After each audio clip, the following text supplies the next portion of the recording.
ली। हाँ जी सुनो तानी बताई। हमार कुछ सवाल बताओ कर जवाब दे सकता निका।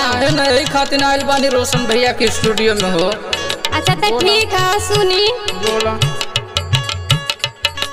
के होई माई के होई बाबू के होई म्यारी कगो लमवा हो सैया देवा बताए।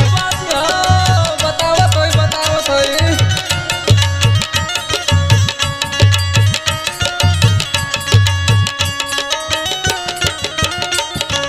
सुना बतावत है के बाटा के ना है।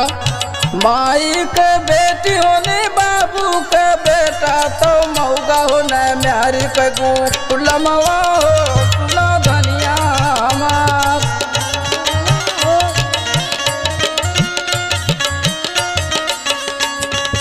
और सुनी सुनावा जितना सवाल बा कुल का हम जवाब दे। तो ठीक बा सुनी।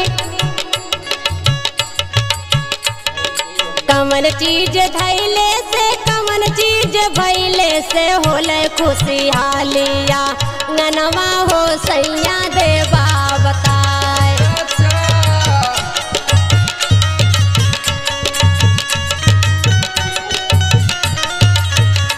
ना बतावत है धन होला धैले से लइका होला भैले से होला खुशियालिया गनवा हो सुना धनिया हमार।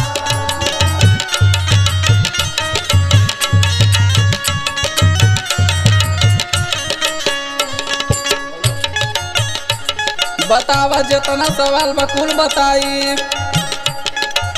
और सुनी नवा के करे सवाल और के कर जवाब और के लिखले बाटे गीतिया हो सैया देवा बताए।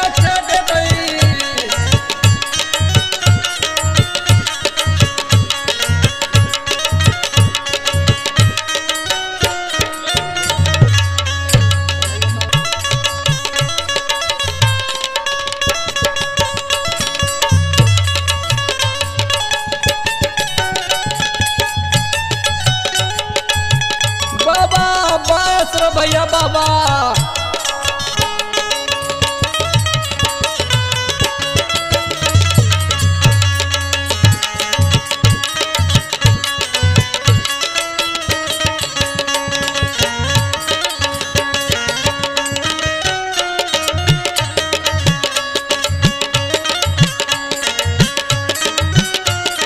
सुना बतावत है बतावा बतावा। सपना करे सवाल सरफ दे जवाब तो लिखना अरविंद कुमार सुना धनिया हमार।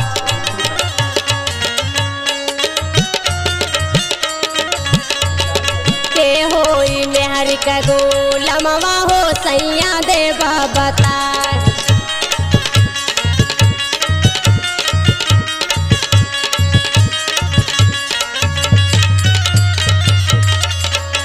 मऊगा न नारी का गुलमवा हो